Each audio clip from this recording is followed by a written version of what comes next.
हरे कृष्ण, राधे राधे। आज सुनिए संतान सप्तमी की व्रत कथा। तो आइए श्रवण करते हैं। पौराणिक कथा के अनुसार यह कथा भगवान श्री कृष्ण ने युधिष्ठिर को सुनाई थी। एक बार भगवान श्री कृष्ण ने युधिष्ठिर को बताया कि किस समय मथुरा में लोमर्ष ऋषि आए थे और मेरे माता पिता देवकी तथा वासुदेव ने भक्ति पूर्वक उनकी सेवा की।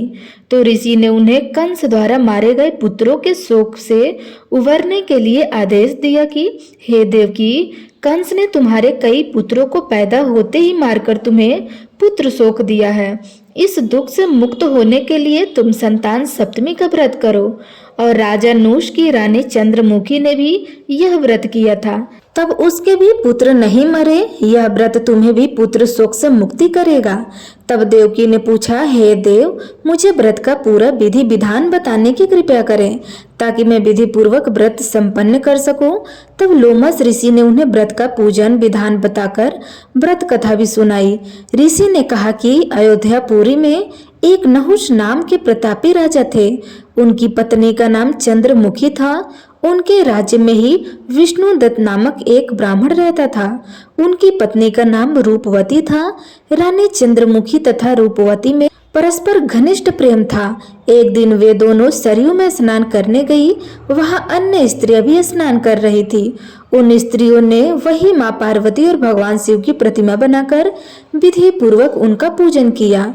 तब रानी चंद्रमुखी तथा रूपवती ने उन स्त्रियों से पूजन का नाम तथा विधि पूछी और इन स्त्रियों में से एक स्त्री ने बताया कि हमने मां पार्वती सहित भगवान शिव की पूजा की है। भगवान शिव का डोरा बांधकर हमने संकल्प लिया है कि जब तक जीवित रहेंगे तब तक यह व्रत करेंगे। यह मुक्ताभरण व्रत सुख तथा संतान देने वाला है। उस व्रत की बात सुनकर उन दोनों सखियों ने भी जीवन पर्यंत इस व्रत को करने का संकल्प करके शिव जी के नाम का डोरा बांध लिया। किंतु घर पहुंचने पर वे संकल्प को भूल गईं। फिर समय आने पर उन दोनों की मृत्यु हो गई। मृत्यु के पश्चाताप रानी बनरी तथा ब्राह्मणी मुर्गी की योनि में पैदा हुई। कालांतर में दोनों पशु योनि छोड़कर पुनः मनुष्य योनि में आए। चंद्रमुखी मथुरा के राजा पृथ्वीनाथ की रानी बनी तथा रूपवती ने फिर एक ब्राह्मण के घर में जन्म लिया। इस जन्म में रानी का नाम ईश्वरी था, ब्राह्मणी का नाम भूसड़ा था। भूसड़ा का विवाह राजपुरोहित अग्निखी के साथ हुआ। इस जन्म में भी उन दोनों में बड़ा प्रेम हो गया। व्रत भूलने के कारण ही रानी इस जन्म में भी संतान सुख से वंचित रही। प्रौढ़ावस्था में उसने एक गूंगा तथा बहरा पुत्र जन्म दिया, मगर वह भी 9 वर्षों का होकर मर गया। लेकिन भूसड़ा ने व्रत को याद रखा था, इसलिए उसके गर्भ से सुंदर तथा स्वस्थ 8 पुत्रों ने जन्म लिया। रानी ईश्वरी के पुत्र शोक की संवेदना के लिए एक दिन भूसड़ा उसके घर मिलने आई। उसे देखते ही रानी के मन में डाह पैदा हो गया। उसने भूसड़ा को विदा करके उसके पुत्रों को भोजन के लिए बुलवाया और भोजन में विष मिला दिया, परंतु भूसड़ा के व्रत के प्रभाव से उनका बाल भी बाका न हुआ। इससे रानी को और भी अधिक क्रोध आ गया। उसने अपने नौकरों को आज्ञा दी कि भूसड़ा के पुत्रों को पूजा के बहाने यमुना के किनारे लेकर जाओ और गहरे जल में धकेल दिया जाए। किंतु भगवान शिव और माता पार्वती की कृपा से इस बार भी भूसड़ा के बालक व्रत के प्रभाव से बच गए। परिणामतः रानी ने जल्लादों को बुलाकर आज्ञा दी कि ब्राह्मण बालकों को वध स्थल पर ले जाकर मार डाले। किंतु जल्लादों द्वारा बेहद प्रयास करने पर भी बालक नहीं मर सके। यह समाचार सुनकर रानी को आश्चर्य हुआ। उसने भूसड़ा को बुलाकर सारी बात बताई और फिर क्षमा याचना करके उनसे पूछा कि किस कारण तुम्हारे बच्चे नहीं मर पाए। तब भूसड़ा बोली, क्या आपको पूर्व जन्म की बात स्मरण नहीं है रानी? तब रानी ने आश्चर्य से कहा, नहीं, मुझे तो कुछ भी याद नहीं है। तब उसने कहा, सुनो, पूर्व जन्म में तुम राजा नहुस की रानी थी और मैं तुम्हारी सखी थी। हम दोनों ने एक बार भगवान शिव का डोरा बांधकर संकल्प लिया था कि जीवन पर्यंत संतान सप्तमी का व्रत किया करेंगे। किंतु दुर्भाग्यवश हम भूल गए और व्रत की अवहेलना होने के कारण विभिन्न योनि में जन्म लेते हुए फिर से मनुष्य जन्म को प्राप्त हुए हैं। अब मुझे इस व्रत की याद हो गई थी, इसलिए मैंने व्रत किया। इसी के प्रभाव से आप मेरे पुत्रों को चाहकर भी नहीं मार सकी। यह सब सुनकर रानी ईश्वरी ने भी विधि पूर्वक संतान सुख देने वाला यह मुक्तावरण व्रत रखा। तब व्रत के प्रभाव से रानी पुनः गर्भवती हुई और एक सुंदर बालक को जन्म दिया। उसी समय से पुत्र प्राप्ति और संतान की रक्षा के लिए यह व्रत प्रचलित है। एक नगर में एक साहूकार रहता था।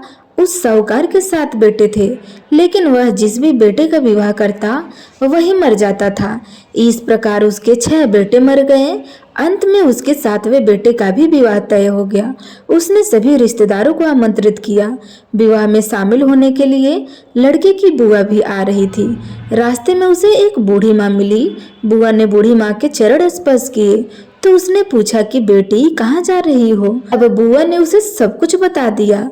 सब कुछ जानने पर बूढ़ी माँ ने कहा कि लड़का तो मर जाएगा, वह जैसे ही बारात के लिए घर से निकलेगा घर का दरवाजा गिर जाएगा।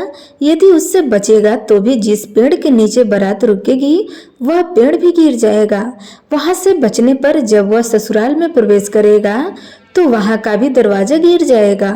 उससे भी यदि बच गया तो 7वीं भंवर पड़ते समय नाग आकर डस लेगा।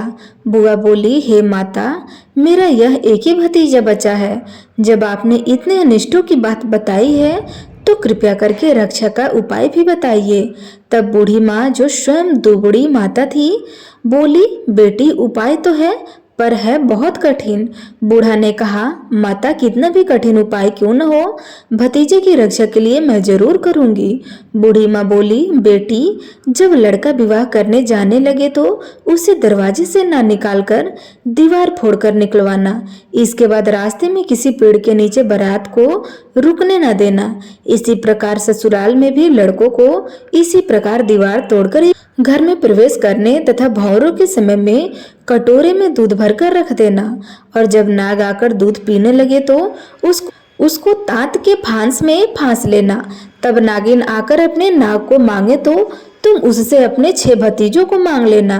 इस तरह तुम्हारा यह भतीजा तो जीवित बच ही जाएगा, पहले मरे हुए भतीजे भी जीवित हो जाएंगे। परंतु इस बात को किसी से कहना नहीं, अन्यथा सुनने और कहने वाले दोनों मर जाएंगे और तुम्हारे भतीजे की भी मृत्यु हो जाएगी। बूढ़ी माँ बनी दुबड़ी माता ने जैसे कहा था, बुआ ने मायके आकर वैसा ही किया। सभी घटनाएं दुबड़ी माता ने जैसे बताई थी वैसे ही घटी, लेकिन रक्षा का उपाय बता देने के कारण भतीजे की रक्षा हो गई और पहले मरे हुए 6 भतीजे भी जीवित हो गए। दुबड़ी माता की कृपा से सब कुछ आनंदमय हो गया। बारात लौटने पर बुआ ने सप्तमी को दुबड़ी माता की पूजा करवाई। तो हे दुबड़ी माता, जैसे तुमने बुआ को 7 भतीजे दिए वैसे ही सभी को संतान सुख देना।